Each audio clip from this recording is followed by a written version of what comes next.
Anything impressive that you saw? Um, if anything, I did like Charles Johnson's hustle coming into the third. I felt like he could have came in if he had more energy. He probably could have finished. He probably could have got the win maybe or finish on Durden. But it's just that Durden put a lot of pressure on him in the wrestling in the first 2 rounds. That's all. Yeah. Yeah, well, you called that to a T, man, and I really wanted to believe that Charles Johnson could get that done, and he just couldn't find enough space to really do it. Also, that pressure of Durden just nonstop, it doesn't help either.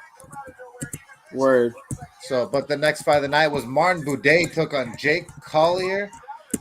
Didn't care about this one at all, but I called the right guy for you guys at least. I said Martin Boudet was going to win this pretty easily. Won a unanimous decision all 3 rounds. B, pretty much what we said, right? Yep. Um, So, heavyweight fight, heavyweight rules. He won. That's it. I don't know what else to exactly. say. The next fight was probably the only fight that was just disappointing to me, and it was Josh Quinlan took on Trey Waters, and Josh Quinlan got worked pretty much. Unanimous decision all 3 rounds. I don't know if he was sick, didn't look like himself, didn't have the cardio either. But it is what it is, man. You take the risk when it happens, and we I ended up putting down 1.7 units on his money line. Terrible fucking bet now, but either way, we won the first one, lost the second one. We're down $20.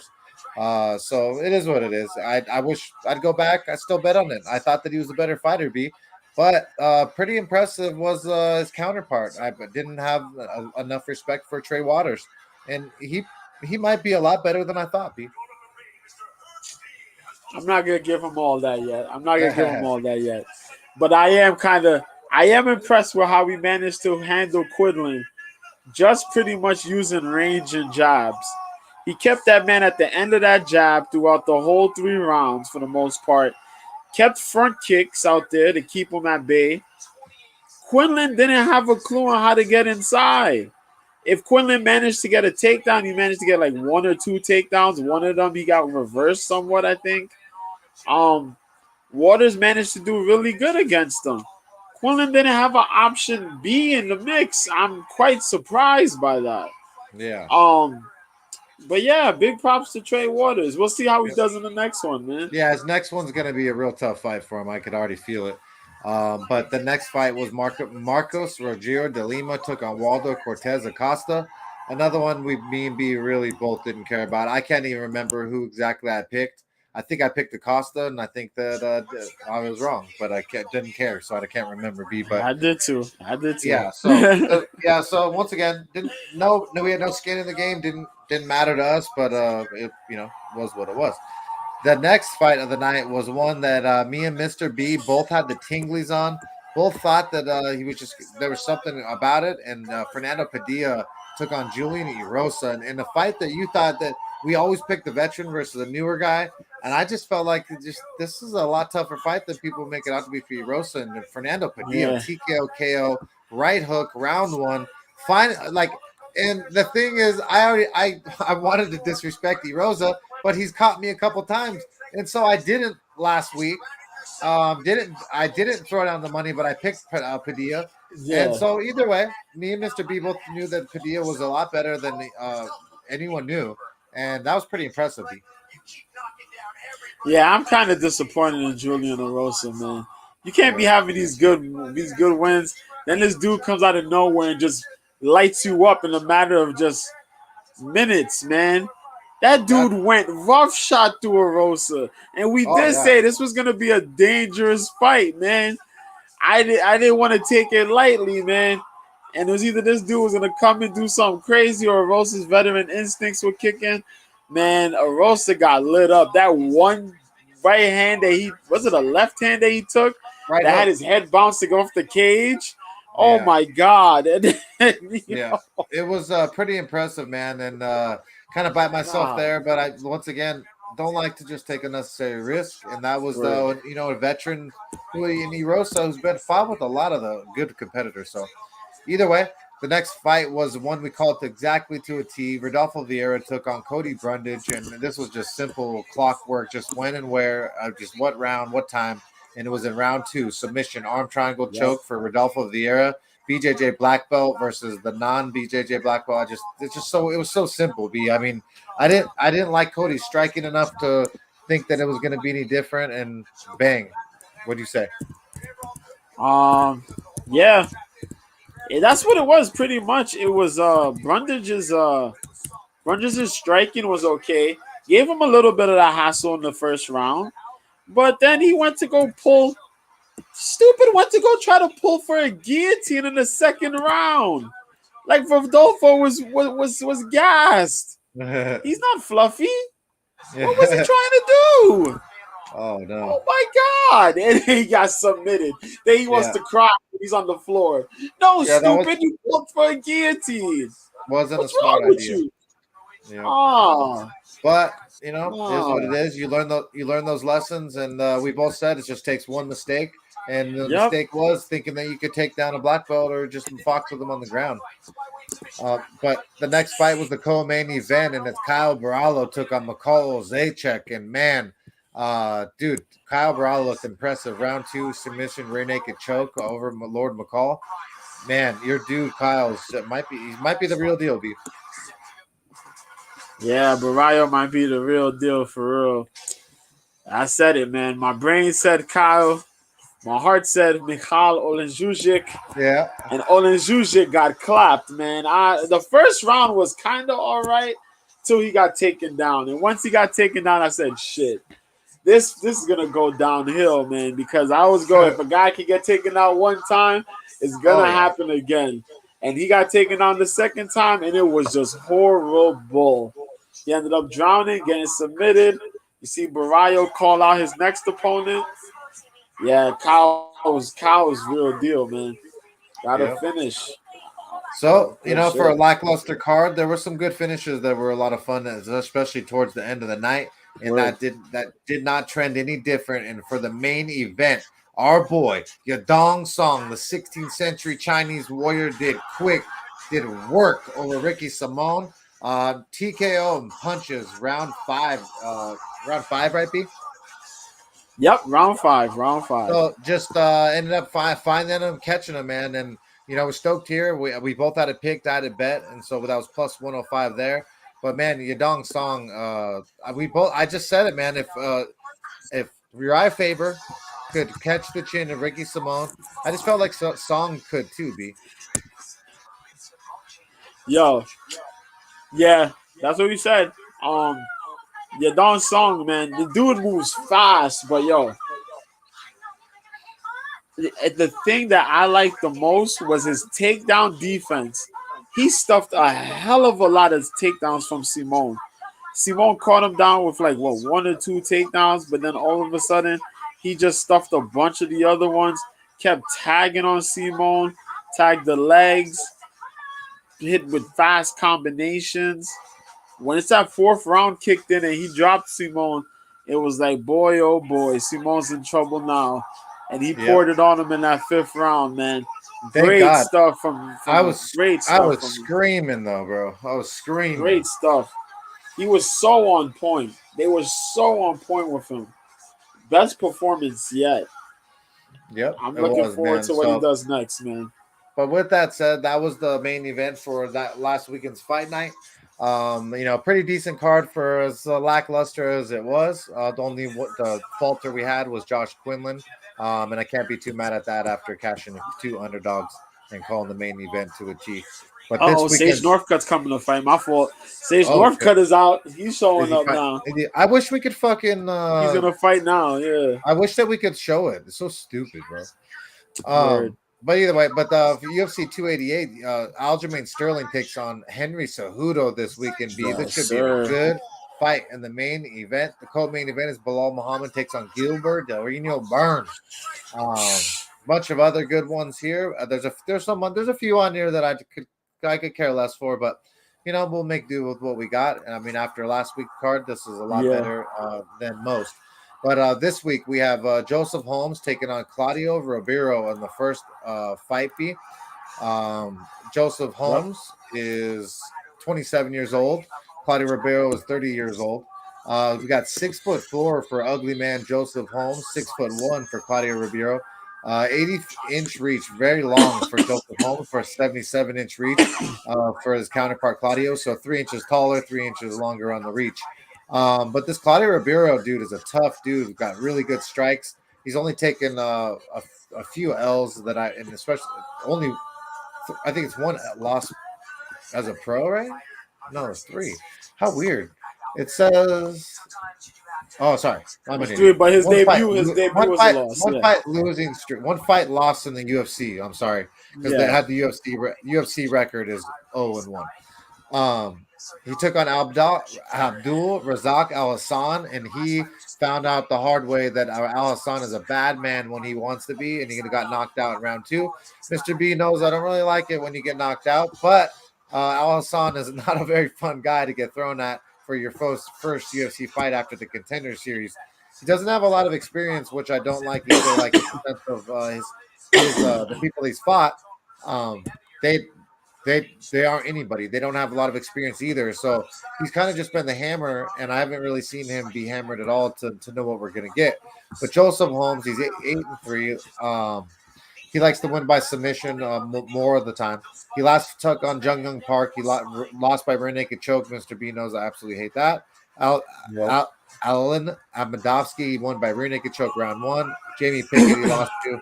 Jamie Pickett's a big tough dude, athletic, but kind of similar. Both don't have like the most stellar records. Not really Nope. sure on this one. I don't really like have anyone that I favor a lot, but I'm for some reason off the bat I was favoring Claudio Ribeiro just slightly. Odds makers seem to have that just slightly too. So, but I'm gonna go Claudio Ribeiro. Be who you got on this one? Oh, that's crazy. That's crazy. You taking Yep, Claudio Ribeiro? yep. Wow.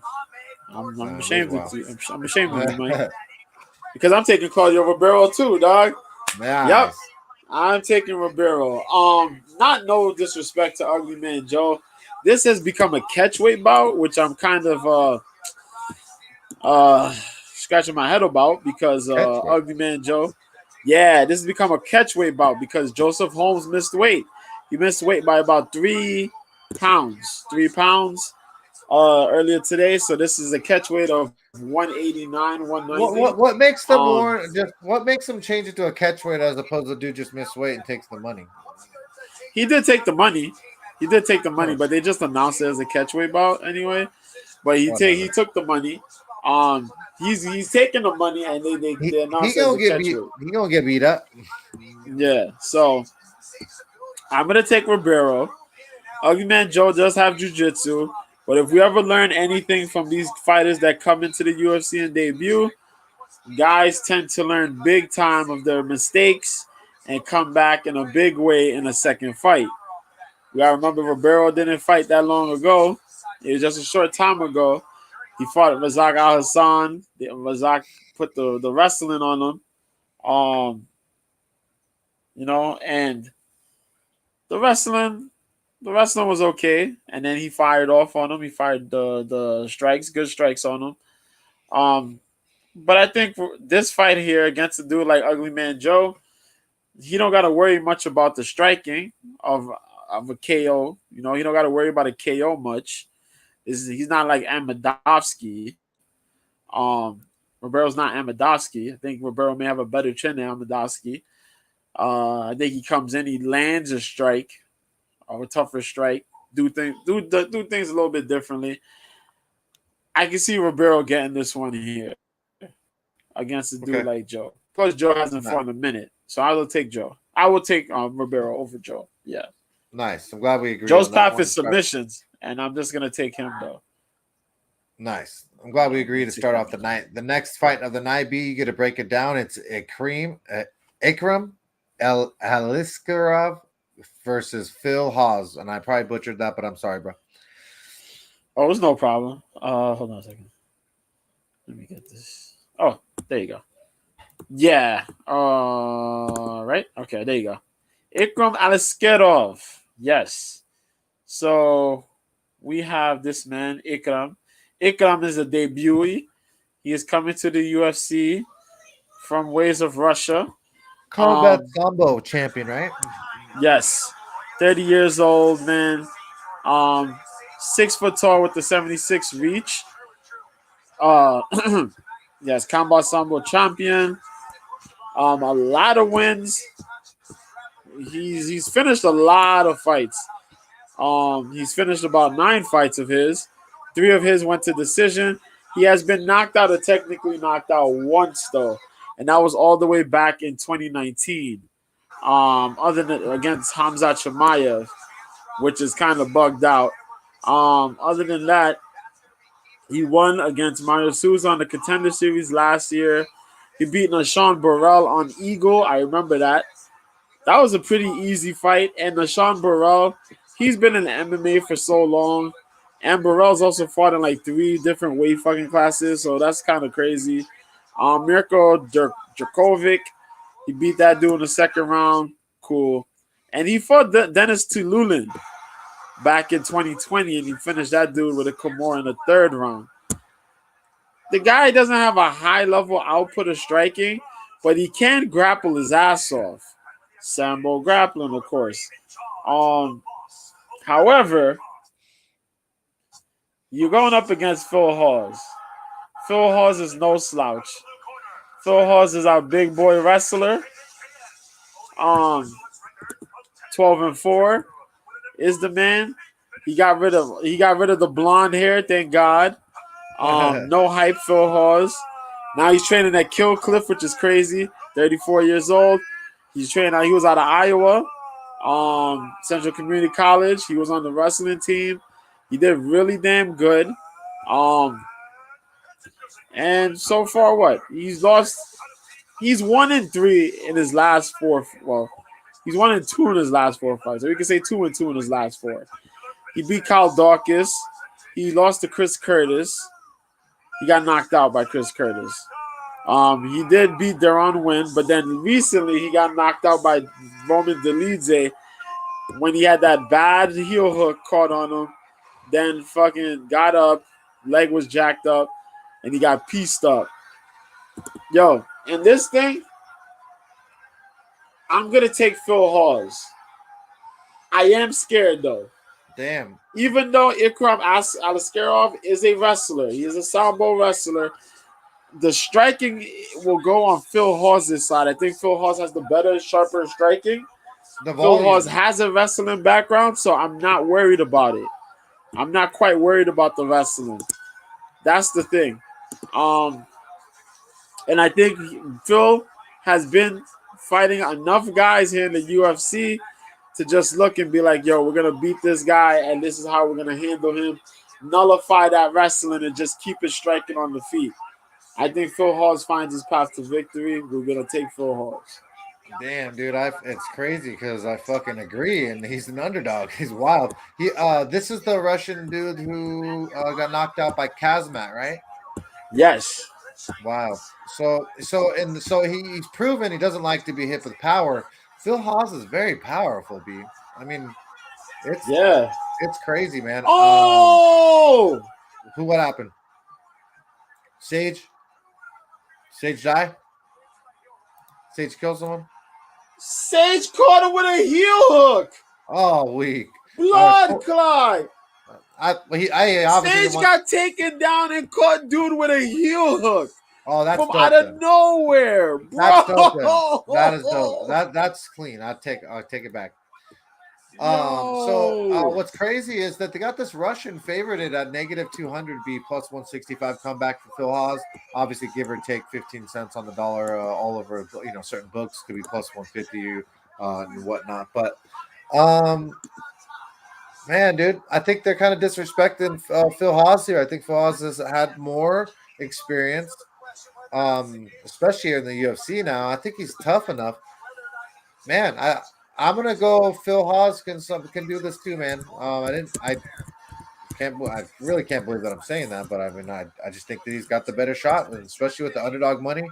Dog or pass there for sure. I can't trust the new Russian, especially who's shown weakness being hit with power. The next fight of the night B is one that I truly is one of those ones I don't care about, and it's because Parker the Pig Porter is taking on Braxton Smith, and whatever. But Braxton Smith, I don't know much about Braxton Smith, but we're gonna break it down when the best we do. He's 5-1. I believe he's a kickboxer. He's 33 years old, 5'11" with a 5-fight win streak. Last to beat the guy. No, wait, this to do smashes round one. Nothing but not Yeah. round one domination smashes. Only lost to Chase Sherman on the regional scenes back in 2014. I just don't. This is gonna be a bad one for me to break down because I don't like Parker Porter, and so you know when sometimes when that happens, I get blinded. But Parker Porter, I just don't like him standing. I don't like his wrestling that much. Like, I maybe call me just a hater on Parker Porter. I have no clue how they're favoriting Parker Porter in this matchup at negative 170 plus 145 comeback for Braxton Smith, the beautiful monster. I'm going to go with the beautiful monster to upset Parker Porter because I don't believe in Parker Porter. Call me a hater, whatever. Yo, I'm gonna tell you something, man. First, I'm super emotional because Sage Northcutt just won after 4 years. My man really, really worked on himself. This man's solid as shit. What the fuck? But hey, yo, listen. all I need to know is if Sage Northcutt learned how to season some goddamn chicken because he represented very poorly for the white folk. You goddamn people think white folk don't know how to season chicken because of people like Sage and people like Karen and fucking Linda down the street from me in Simi Valley, all right? That shit is garbage. You better learn how to fucking season. Yo, let's go Super C. What's up, Army Vet? Army Vet's in the chat, man. Yo, yeah. Army you Vet taking in the house. You taking Braxton Smith? Big boy Braxton Smith. Braxton Smith boy is built like a fucking brick shit house, man. Yeah. This dude, I don't know. Yo, you seen this dude at weigh-ins? You seen him at the stare down? This dude is solid as fuck. Bro, I don't know what the hell's going on. Yo, this dude is just solid at this fight cannot go past a round and a half. I'd be damned if this Parker Porter Braxton Smith goes past 2 rounds. Right? I'll be thoroughly shocked. And that's my problem, though. Because Braxton Smith got a sheer ton of KOs and TKOs. All of them come in the first round. What if Parker Porter drags this out? Because he has the instincts to drag this fight out. Oh, he's screwed then. But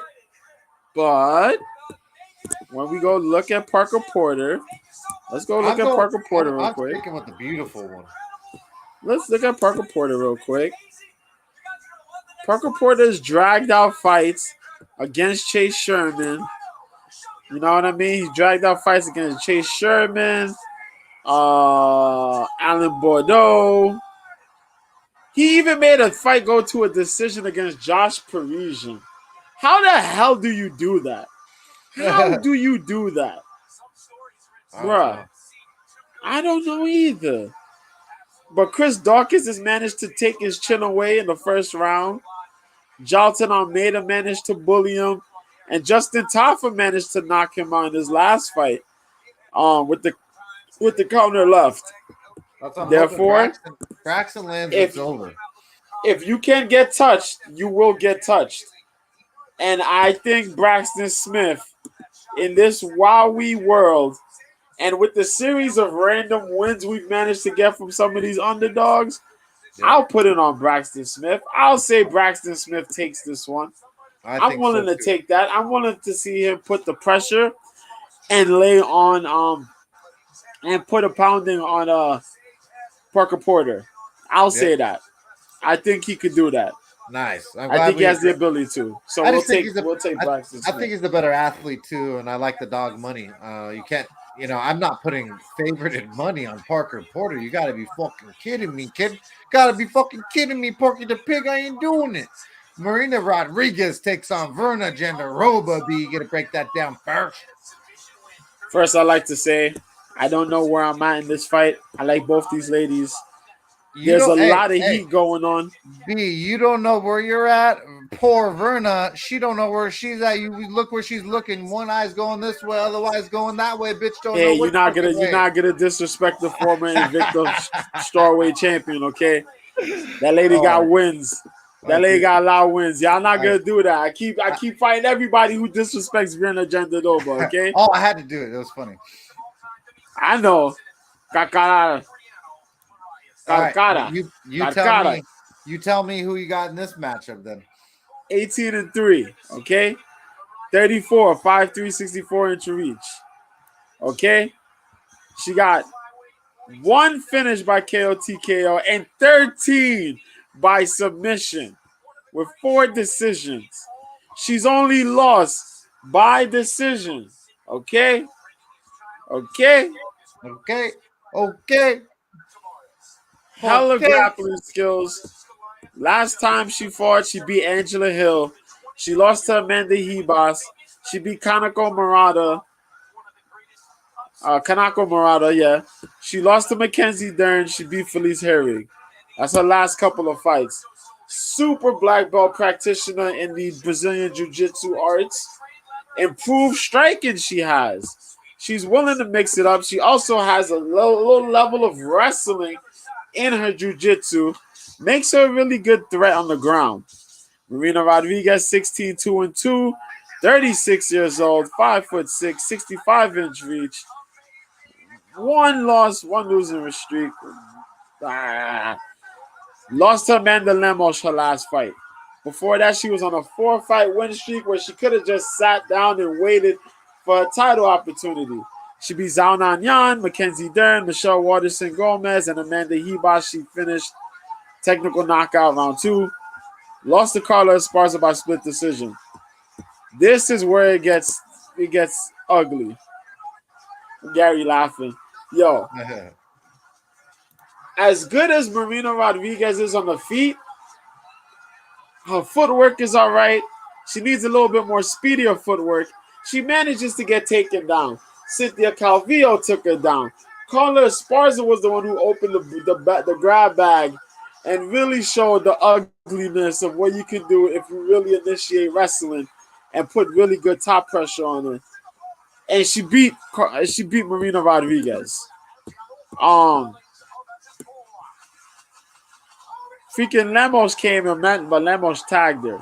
But other than that, Hebos got a takedown on her. Waterson, I think, had got a takedown on her. Dern got a takedown. Zhao Nanyan have managed to get a takedown. Yo, this shit is crazy. Everybody's managed to get a takedown or more off of her. But yo, it's gonna come down to Marina Rodriguez can apply the striking volume on Virna before Virna manages to grab hold and get those takedowns.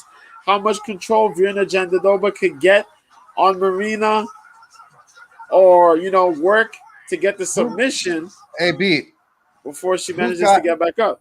who do you like? Whose do you like better? The wrestling takedowns of Verna better, or the takedown defense of Marina? Which one is better?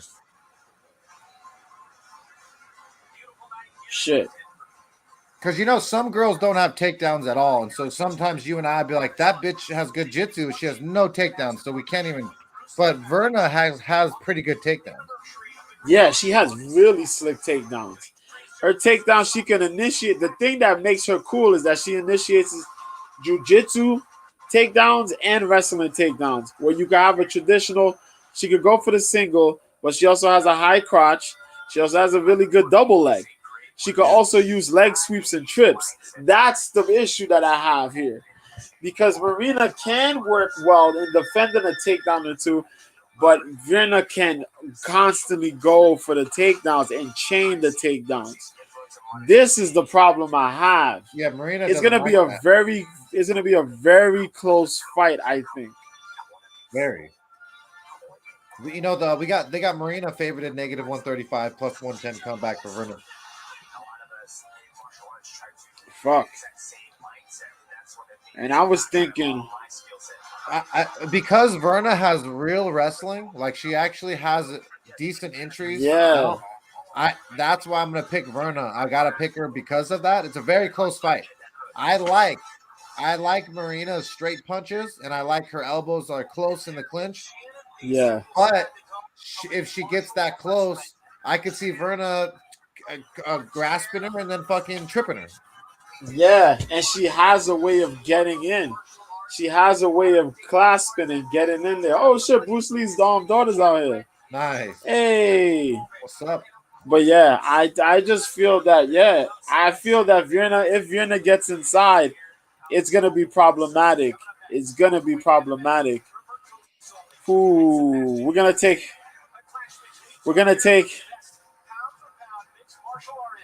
It's a tough we're one. gonna It's take a very Jandadova on this one. We're gonna take this Jandadova. that's one of I'm those gonna fights. take Jandadova That's because almost this is one of. there's no Go ahead. bet. That's like a no bet fight, but it's going to be a very good fight to watch. I will take Vienna on the pick. My pick will be Vienna Okay. because you Well, brought up a good point. You said would I rather Vienna Jandarova's takedowns or uh, Rodriguez's takedown defense, that's and going to just be laying down as many people that managed to take her down. That's the problem. see, and your IQ is pretty high, so that's why I want to know because that is going to be the factor that matters. And I just, as much as I love Marina, I do not like the matchup for her. I think that Verna is very strong too. Yes. I think that Jandaroba is stronger than Marina, and Marina's a very strong girl for being not thin, but she definitely she ain't packing no junk in her trunk. You know what I mean? And Yeah. I'm not saying that helps in fighting, but I mean, usually when you pack a little junk in your trunk, you're a little harder to move around, right? Look at the guy wrestlers; they got some junk in their trunk, right? Right. Not just talking about girl butts, right? We'll look at some guy butts, but I'm just like show me a guy butt. Hey, Drew Dober fighting. We'll talk about a guy butt. You know what I mean? Yeah, he's on this card. I So know. you Wait, gotta I hold know. up. You We'll gotta be hold up. talking about some. We'll be talking about a jawline. We'll be talking about an abs. We'll turn into a LBGTQ plus motherfucker in a little bit. So just stay tuned because I'm gonna switch hit in a little bit. The next fight of the night is between Chaos Williams takes on Rolando Bedoya. This is going to be chaos, bro. Obviously, not no pun intended with Chaos Williams, but Chaos Williams is just an absolute madman, and he's taking on a dude out of Peru, very very tough, 36 years old. Rolando calls himself the Machine. He's on a 11 fight win streak. Absolutely dominates. He won last fight, Darshchoke, punches, the fight before that, and some guys with some decent records. I like to see. A lot of experience and just go dating back to 2013, even his amateur career. And I like everything I see about this kid. Very well rounded, got a real good gas tank, a heart that you couldn't not ask for. But I mean, he is taking on Chaos Williams, and Chaos Williams is just a bad man. Um, there's Chaos Williams wants to knock a motherfucker out. That's why he's here. Right now, we've got both these guys. We got 29 years old for Chaos Williams, 36 for Rolando, who's making this is his debut, right, B? Who? So yeah, Yes. so his Bedoya, debut, yes. yeah, debut fight at 36 years old. I mean, either this dude's the most special motherfucker there is at 36, or they filled this dude in. I don't know. I'm just something weird's going on here, and obviously the matchmakers know more than us. But we got Chaos Williams is going to be 1 inch taller. He's going to have a almost 2 inch reach advantage. Thank you. Man, I'm more worried about Chaos Williams getting taken down on the ground and absolutely submitted, possibly. I can't believe that I don't want to pick Chaos Williams here. I know that I should pick him for the KO, but it's negative 335 for Chaos Williams, plus 255 comeback for the Peruvian Rolando Bedoya. I just kind of like this kid Bedoya. I know it's just a lot to handle the first bout out. Everything in my body says, Chaos Williams going to win this. But fuck, dude. I think this is tougher than they're putting down on paper, B. And I'm going to go with my tinglies and I think that Rolando could show out here. Show out for a 3-round decision even. What do you say, B? I'm gonna be honest with you. You're crazy. This fight, a lot of people taking Chaos Williams, respectively. I want to take Chaos Williams. Yep. Yep. Ronaldo Bedoya is 14-1. His opponents haven't all been great, but there is something that is going on that kind of scares me a little bit, and it's these Peruvian fighters. This kid's coming from Peru. This kid looked really good on the weigh-ins. Some of his fights, he looked really good. One of his fights, he looked really bad. I forgot which fight it was because I did look back at it. And it was a fight with a guy who had a horrible record but managed to nearly win the fight. I was very confused by that shit. But he still managed to win the fight regardless. Now, with that said, I am worried because even though Chaos Williams is a guy who has, he's knocked out a lot of people. He should have it in the bag. Sometimes he gets a little reckless. I'm going to sit and say my pick is Chaos Williams. Me personally, because of how some of these debuts have looked, I'm not betting this shit at all. No. This is a I'm parlay. not even throwing this shit on a parlay. That's how worried I am about this shit. Because as good as Chaos has been, Chaos has had some hiccups himself. Where there are some fights where he should have looked good and he didn't look good. You know what I mean? Pereira outworked him where everybody thought he was going to beat up Pereira. Pereira outworked him and took him down, worked him easy, won. And Randy Brown split decision, but Randy came through in the third and pieced them up, mixed it up, and won. Yo, he's been good, but I don't know. So I'm gonna leave it, and I'll say Chaos. Chaos will be my pick, but I don't got to bet in this one. It's crazy. It's crazy though that you and I are both stuttering on a negative 335 favorite that most people are throwing in parlays. I just think that there's something fishy going on. I think it's going to be a little bit different than that negative 335 number, and it could be one of those parlay busters, kind of like Josh Quinlan last week. To a lot of us thought just like Quinlan, just like what happened to Erosa. Just like what happened to Stephanie Egger. Yep. So we shall see, though. It's going to be a great fight. So definitely tune into that one because it will be chaos. Mr. B, get to break down the next fight. It's Devin Clark takes on Kennedy and Nzechukwu. Yes, sir. We got ourselves a light heavyweight fight. Yes. So let's go. Devin Clark, man. This big old burly man, the brown bear Devin Clark, 14-7, man. 33 years old, 6 foot tall, 75-inch reach out of Sioux Falls, South Dakota. Training with the infamous Mike Winklejohn and Greg Jackson up in Jackson Wink, man. He's been up and down a little bit. Decided to stay at 205 instead of 185. Has the build of a Benson Henderson. If Benson Henderson ever jumped to be in a middle, if Benson Henderson had ever jumped to a middleweight or a light heavyweight, because he's kind of muscular at the top, but those tree trunks for legs are ridiculous, man.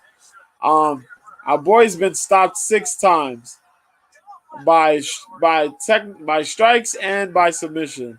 You know, he has 4 wins by KO TKO, 1 win by submission, but 9 by decision. His style is a pretty much grind out style where he grinds you out and then takes you apart piece by piece until you can get the finish. Dawoon Jung, he beat last time out. Was totally shocked off guard. Azamat Murzakanov knocked him out before that, but he beat William Knight. It's actually stopped William Knight by TKO round 3. Lost to Ian Kutalaba and Anthony Smith before that. As we mentioned, the grind out style, then he finds his way either by submission or picking you apart for the TKO. Has some really good striking, has improved a little bit in his kickboxing. But he's going up against Kennedy and Zechuku out of the African Savage, representing Fortis MMA, man. 30 years old, 6'5", 83-inch reach on a 2-fight win streak, man. Out of Nigeria, but we mentioned he's representing Texas, Fortis MMA. 8 wins by KO, TKO, 3 by decision. He's been submitted, knocked out. He did get knocked out, and decision once. He's he's lost of each style. There you go. Let's say that. But his 2-fight win streak, he broke Carl Roberson and he beat Ion Kudalaba his last fight out. Those are the 2 fights last year. Nikolai Negumereanu beat him by split decision. Daun Jung had knocked him out in the feet with the elbows. That was ugly. But yo, Kennedy is a big dude, big body, big frame, kind of difficult to take down. Devin Clark does have good ways to get takedowns. He likes to use outside sweeps, outside leg sweeps and trips to get takedowns more so than the conventional single double leg high crotch. He likes to use that and then pummel and use short shots to rack up points, rack up damage. A lot of cage fighting, cage control, clinch holding, you know what I mean? Kennedy does a little bit of that too, but he likes to put his body and his frame to work on people, similar to like what Tyson Fury does. Got big power in his punches and his kicks. I'm looking for Kennedy to do that, wear his body weight on Devin Clark, because Devin is the smaller guy. Just wear on him.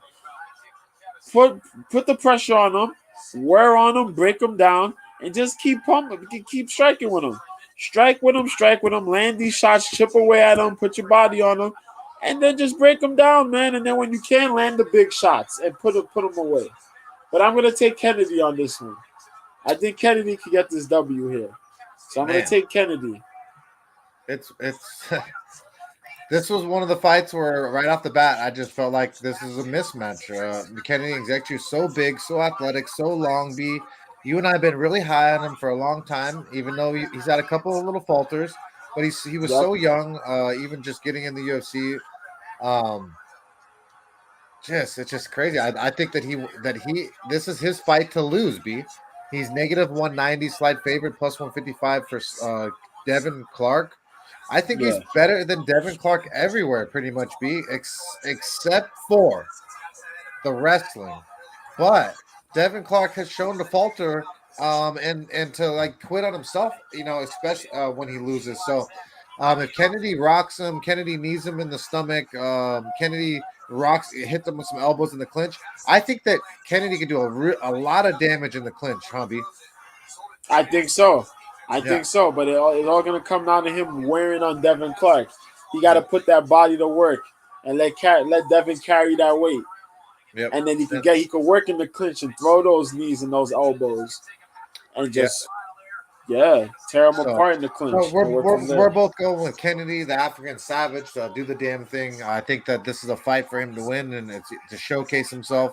Absolutely tremendous young man, and I think that he has a lot more skills than he showcased before. The next fight of the night is between Drew Dober takes on Matt Steamroller Frevola. And man, for the ladies out there, this is the fight you want to be watching because Drew Dober has got the body of a goddamn Gotti. He'd make you feel real bad about yourself, even if you look good. But dude, Drew Dober's been in the UFC and been doing the damn thing for a long, long time, man. Now, huh? 34 years old, 32 years old for Matt Frevola. Drew Dober is 26-11 now after all the fights. This dude is wild. Throws very, very skilled in wrestling, striking, jiu-jitsu, but mostly striking, and then like his wrestling scrambling ability is probably his best attributes. Took on Bobby Green, won by left hook round 2, very impressive. Rafael Alves hook to the body round 3, won. Terrence McKinney knee to ground strikes round 1. Lost to Brad Riddell. Brad Riddell's a phenomenal striking, and lost to Islam Makhachev. But that was round 3. That could happen versus Islam.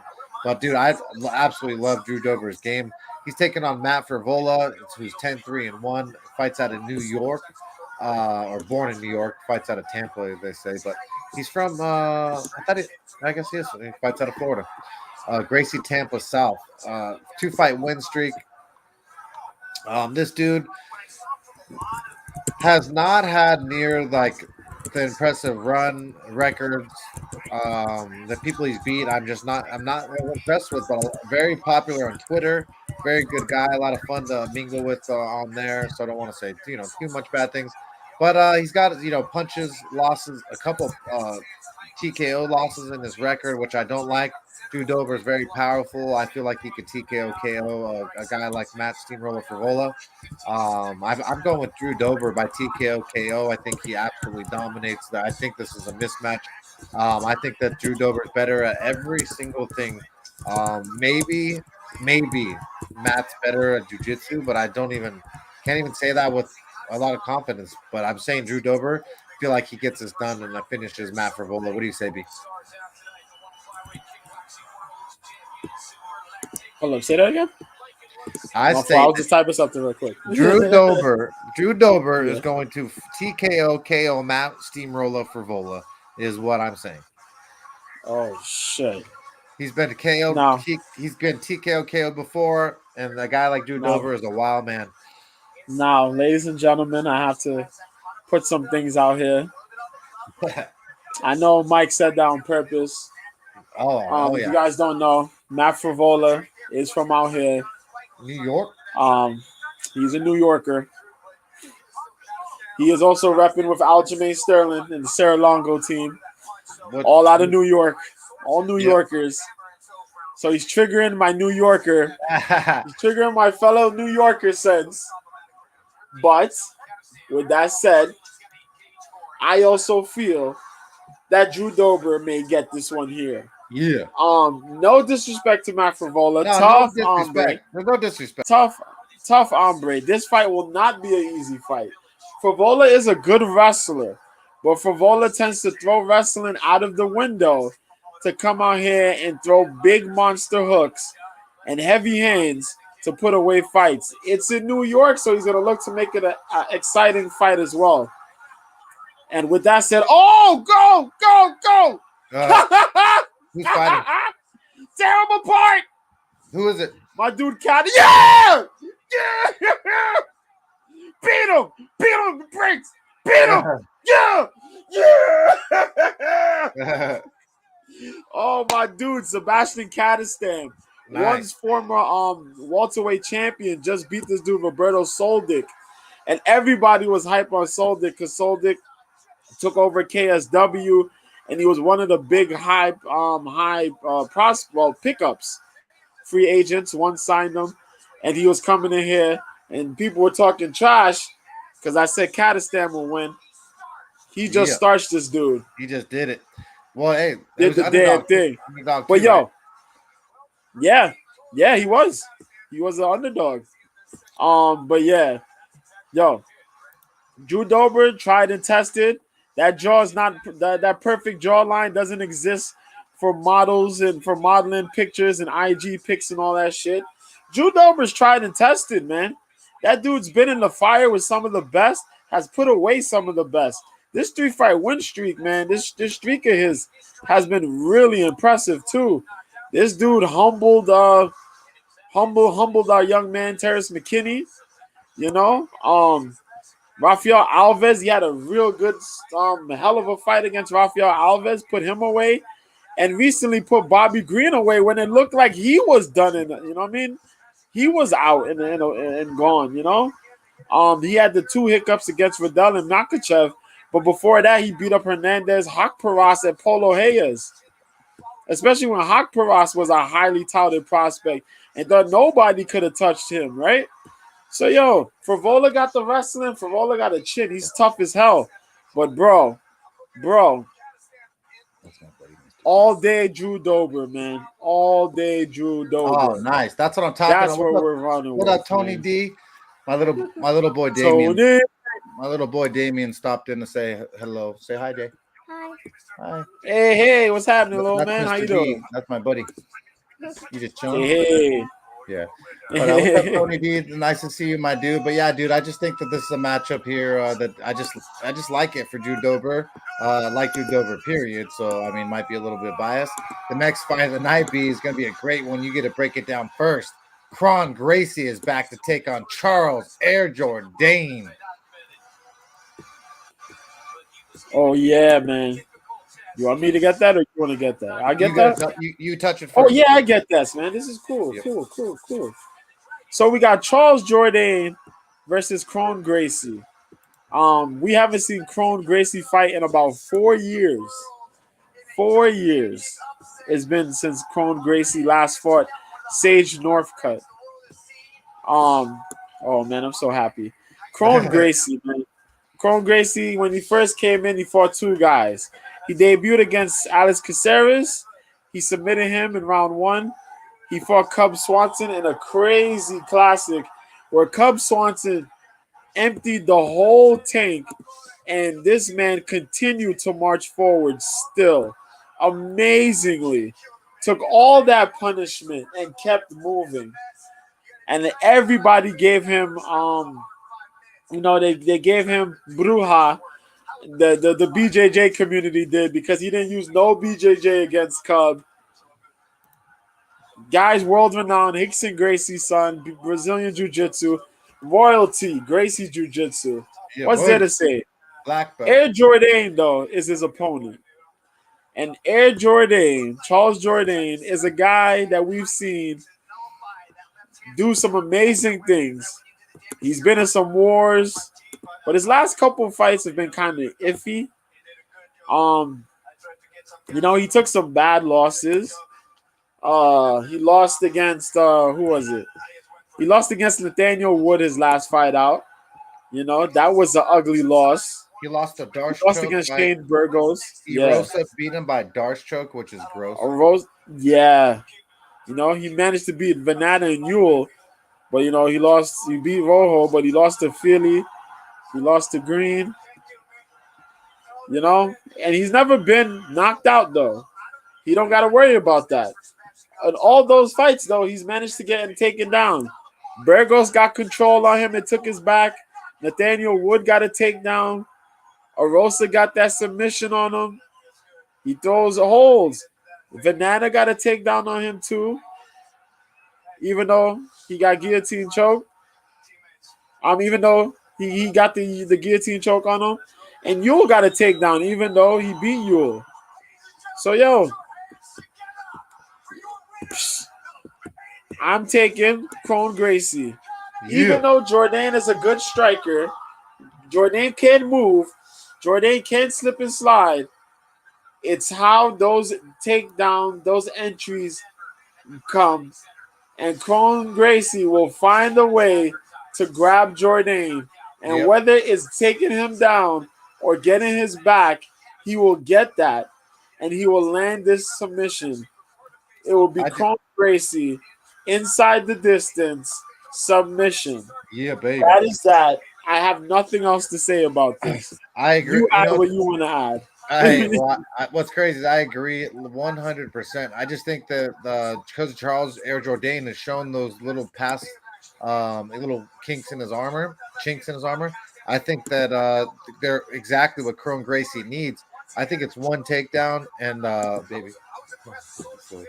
I think it's one takedown is all he needs to be able to get him out of there and get him submitted. So I'm going to be taking him too. He's an underdog B. Believe right now we're going to look it up. Plus 140, negative 175 for Charles Air Jourdain. I think that the people are tripping out and forgetting that Charles Jourdain has just a slight submission weakness. And if Kron Gracie, who's been training for the last 3 years to get things done, to get better and better, I think that Kron Gracie is going to come in here with a little bit better striking and then entries to the takedowns and be able to get this down the ground and submit Charles Air Jourdain. Should be a really, really good fight, though, B, because we love both those guys participating. The next fight of the night is between Masvar Evliov takes on Diego Lopes. I believe Diego Lopes took this short notice, right, B? Uh, yes. Actually, what's crazy?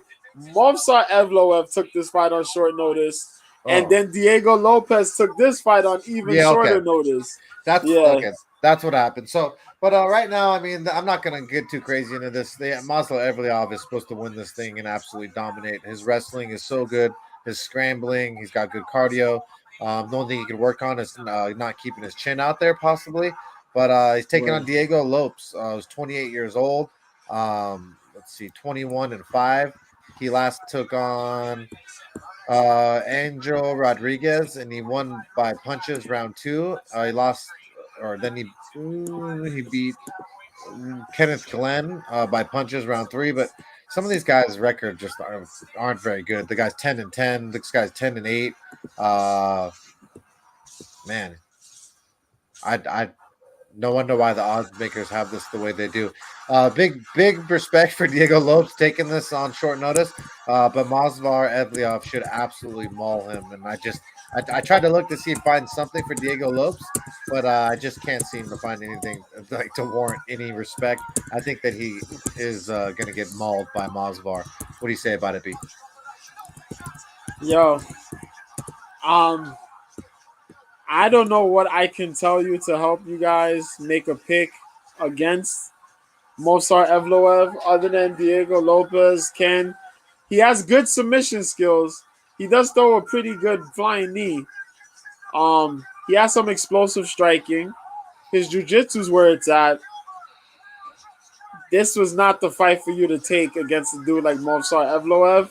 I No, know he was on the contender series, and Joe Anderson Brito did give him a run for his money. Eventually, Brito did win the fight. They kind of stopped it because I think it was an injury. But other than that, yo, Mosar Evloev takes this. I think Mosar was out due to injury, so we didn't see him for a while, but he's back.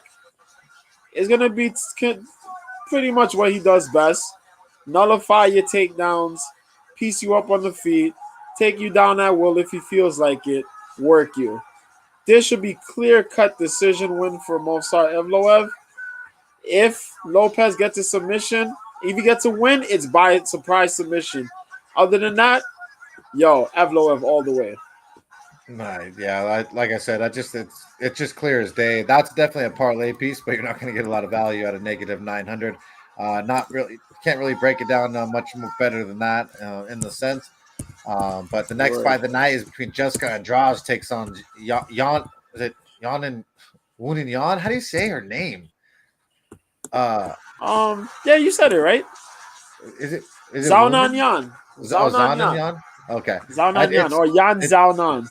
yeah, it's a very tough one. I don't want to disrespect her because I like the Chinese culture, and so I just wanted to try my best. But it's just like you guys give us an Xiaonan to an American, and we see that shit as we basically see stars when we see that shit. Like we've seen deer in headlights, and we just don't know what to do. But either way, she's an absolutely phenomenal fighter. Is Yan? I'm gonna refer to her as Yan, so I don't fucking disrespect her any further. She's 16-3. She's taking on the 24-10 Jessica Andrade. Jessica Andrade is 31. Jan is 33. 5'5" for Jan. 5'1" for Andrade. We got 63-inch reach for Jan. 62-inch reach for Andrade. Andrade is an absolute tank. She is so strong. She's gonna come in there throwing hands like Vitor Belfort back in the day. She's very reckless in the sense she is not as calculated.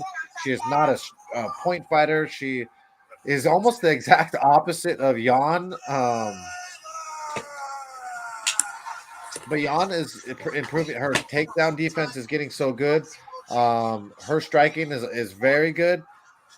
She's big and strong. I mean, this is a weird one because it's the big and strong short girl versus the big and strong Chinese girl who isn't normally they're not as big as she is, and she's very strong. So I'm having a tough one, man. My brain, my old school heart wants to say that Andrade should absolutely be able to dominate this because she's been in there with the best of them. But I just don't know, man. I think that the Jan is also very tough. Let's see who Jan fought before. We got Jan. She last took on Mackenzie Dern. She won a majority decision. That's impressive because her jiu-jitsu is very good. Marina Rodriguez, she lost a split. That's tough Yep. to see. Esparza. Yeah, see, just and then you go to the record, and Andrade just has so much better of a record, and then just beaten more better competition. I'd have to go with Jessica Andrade in this one, even though I do have a lot of respect for the Chinese warrior and Yan. But don't get it twisted. Yan could win a decision here. What do you say about this fight, B? This is a tough fight, man. It This is is. a very tough fight because now Zhao Nanyan has trained with American Top Team for this last fight or last two fights. I think her last fight. And she looked really good against Mackenzie. She Oh, she defended left the alpha. takedowns well. She left alpha male, or she still do both? No, she's still an alpha male now. Yeah, Okay. she trained for alpha male in the last fight. She stuck with them since then. Oh, Since nice. the loss with Rodriguez, I think. Yeah, she's with alpha male. So this is gonna be big. She's managed to work real good. She's defending. She worked on her takedown defense because of the fight with Carla Esparza. She got taken down and pretty much handled. Marina Rodriguez was a split decision where she tried to emphasize some takedowns, but it didn't quite work. Against Mackenzie Dern, though, she did defend a lot more of the takedowns, managed to keep it on the feet and use her striking. She used a lot more fluid striking this time around, too, against Mackenzie Dern, which I liked. Because if you could keep the Mackenzie from takedowns, she's kind of a sitting duck. Against Andrade, though, I'm not sure you're going to be able to defend those takedowns, but you're going to have to try your best to. You're going to have to also need to initiate some takedowns. Don't be afraid. Initiate the takedowns and fire off. Get that volume going. You're going to need to get the volume going. If you take any notes from previous fights against Jessica Andrade, use your straight punches, your jab and your straight hand punches. If I remember, I think Zhao Nan is a southpaw fighter, I think. So use the left, use your straight left, and fire with the straight punches. Try to beat the timing on Andrade punches. For Andrade, go in and do your best things. Please work behind your jab.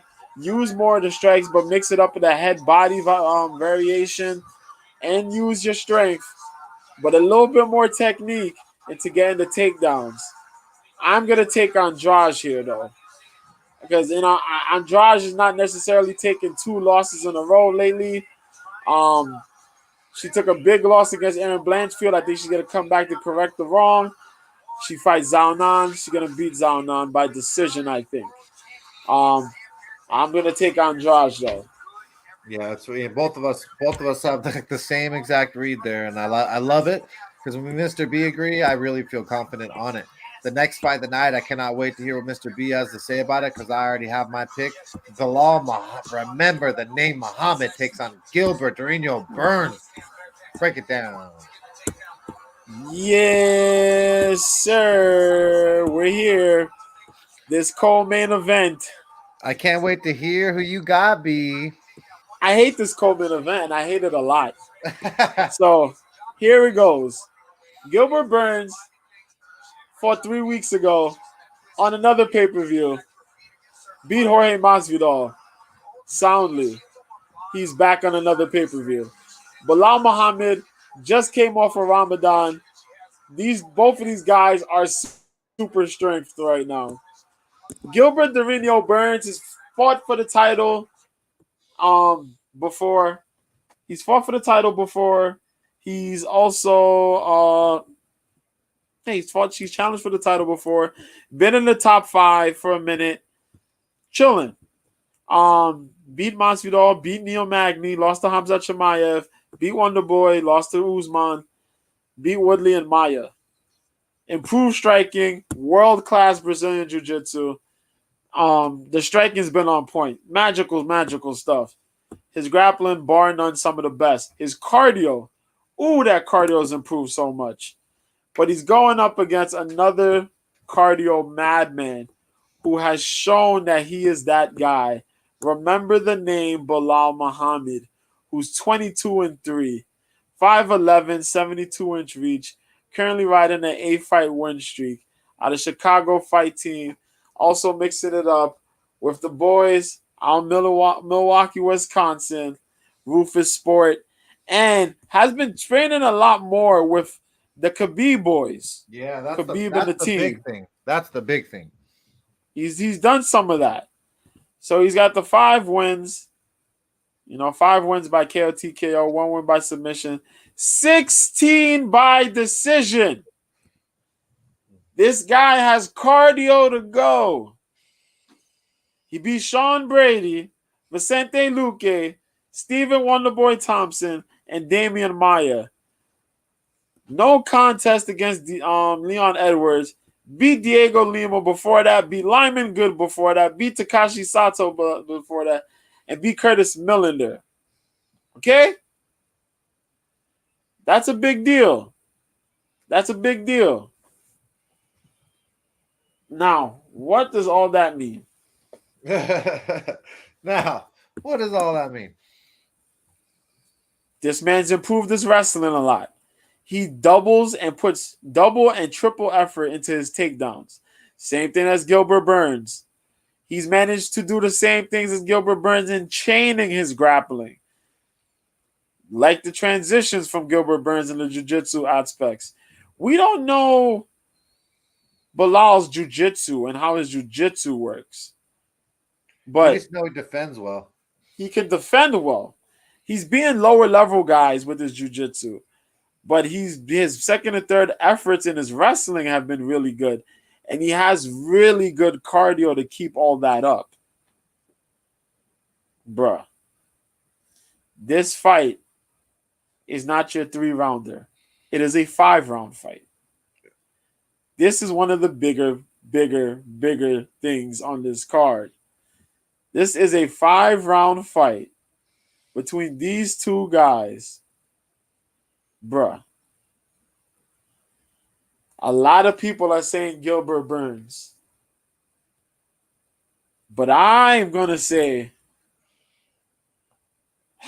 I can't fucking believe I'm going to say this. Do it. I'm going to take Bilal Muhammad. That's my dude. I'm taking Bilal. I'm taking Bilal. For some odd reason, Bilal Muhammad may very well get this W.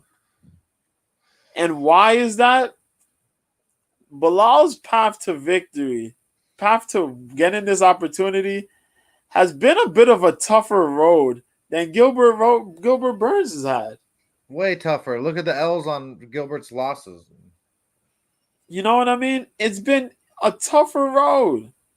And some people won't give Bilal the credit, but it has. When you think about the fact that, you beat these low-level guys, but you beat Maia, you beat Thompson, you stopped the top guy. You stopped Maia when Maia was in the top of the division, was in the rankings. You beat Thompson when Thompson's still in the division.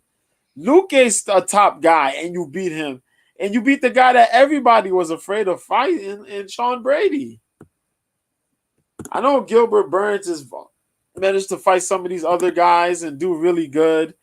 And his jiu-jitsu's good. But, there's always these question marks, man.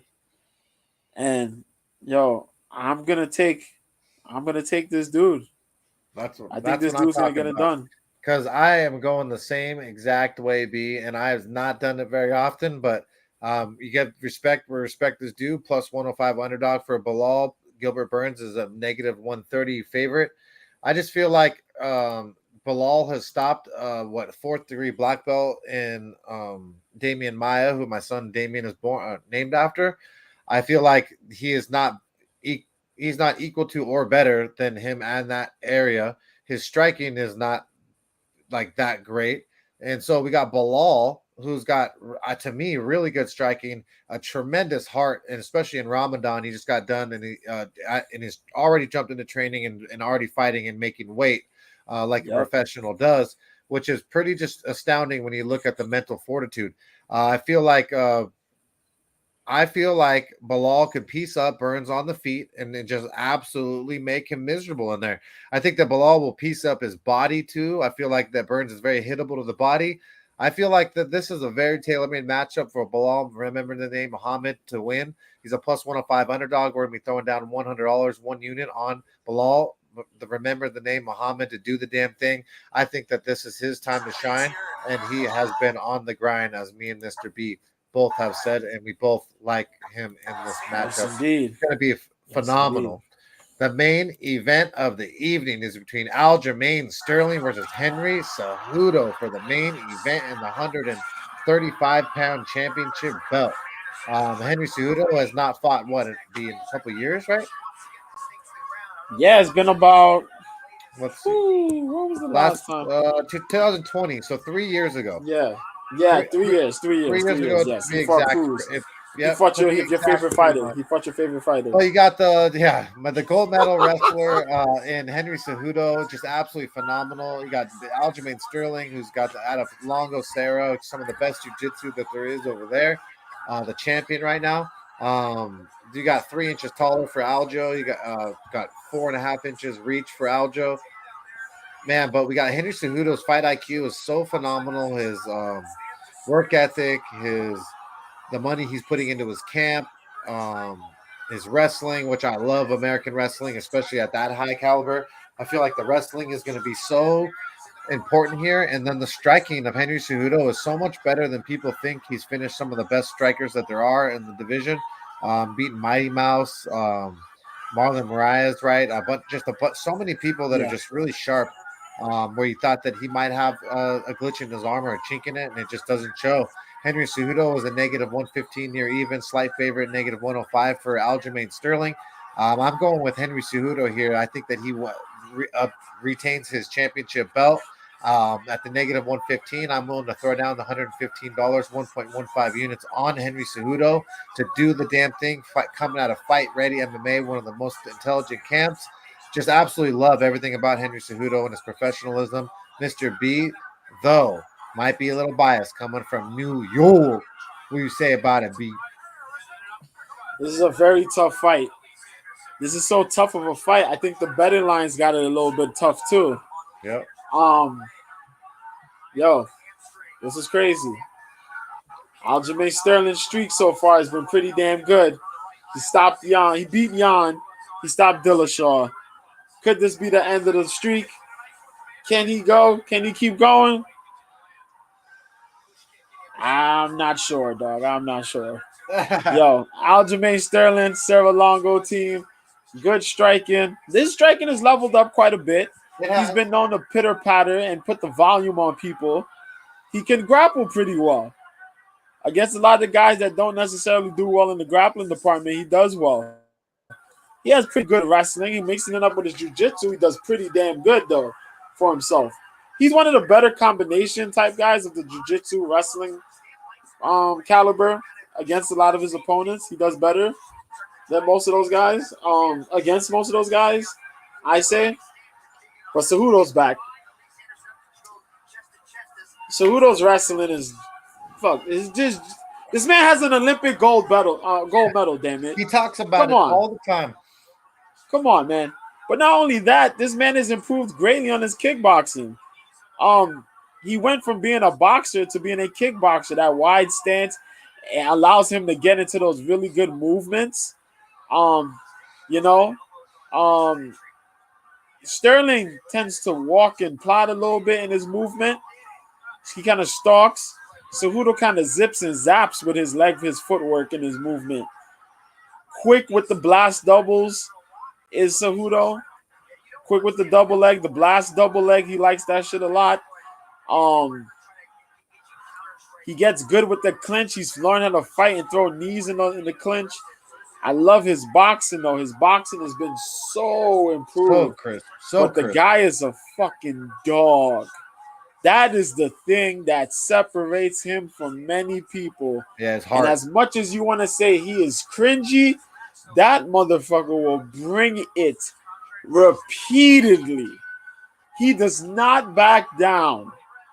He fought TJ. He stayed in front of TJ. He fought Moraes. Moraes kicked that leg to Kingdom Come, and he kept walking forward. That Yep. pressure is scary. He even broke Mike's favorite fighter, Dominic Cruz, with the made us leg kicks and the made us that pressure. money. Broke him, man. Lit him up. Hard to deny Cejudo's greatness. But 3 years off, man, a lot of people question it. Here's the problem, though. 3 years off. This man helped Weili Zhang become a champion again. He's so He smart. helped he helped fucking John Jones. John Jones work and become a champion again. Yuri's there now. Yuri Prohaska's over here. Motherfucker was training with Mighty Mouse. Yo, what? Mighty Mouse came over and he's training with Mighty Mouse during the offseason. That was cool, dude. This shit is crazy. He's been inviting people to chill at the gym, get training, get tutelage, work technique, work all that. He's never off. He's been sitting and watching. He shows up. He shows up. He's Allen ready. Iverson. He's Allen Iverson at game time with no practice. And this word practice. And I'm telling you this: if Sterling can't lock in the first 3 rounds, Cejudo's gonna break him and get that title, bro. My pick here. Sorry, Aljo. It's gonna be Cejudo, bro. That's my dude. It's gonna be Cejudo. That's my dude. There we go, baby. And now we agree, and that makes him even better. Makes me want to bet even more money, but we'll be reasonable and less degenerate. But with that said, man, that was a great show for UFC 288 and our breakdown for Sterling for Cejudo and our bets that are going down this weekend. Really, really appreciate each and every single one of you. Please like, subscribe, and show us some love for the show. Mr. B, you want to shout out where you'll be this weekend if people want to catch the stream? Oh, sure, man. If you want to ask where I'm going to, I'll tell you I'm on OK Live. The app OK Live, OK Live. The account's Mr. B, MISTRB. You'll find me on there. If anything, you can ask me on my Twitter. New Year, same B at Mr. B, MISTRB 1986. Ask any questions in the DM. I'll gladly answer. And yeah, you can do that. I'm still doing that little show thing on Wednesday, so you can catch that. I'll drop one this week. And yeah, man. If you didn't watch, Invicta was on this week on Wednesday. It was on Wednesday. It was a pretty good card with the ladies. And that's it, man. That's all. No worries. Well, also there's some fights on right now. Be right, ONE FC still on. Yes, ONE FC Fight Night 10 is on right now. So, Rise, Mighty Mouse 2, yes. Tomorrow also the fights for UFC, the early prelims start at 3:30 Pacific Standard Time. I believe that's 6:30 Eastern Standard Time for UB. Yes, sir. So make sure you guys set your clocks and get your barbecues all ready for the fights. We really can't thank y'all enough for being here for me and Mr. B in the show. Until next week, till next time, peace.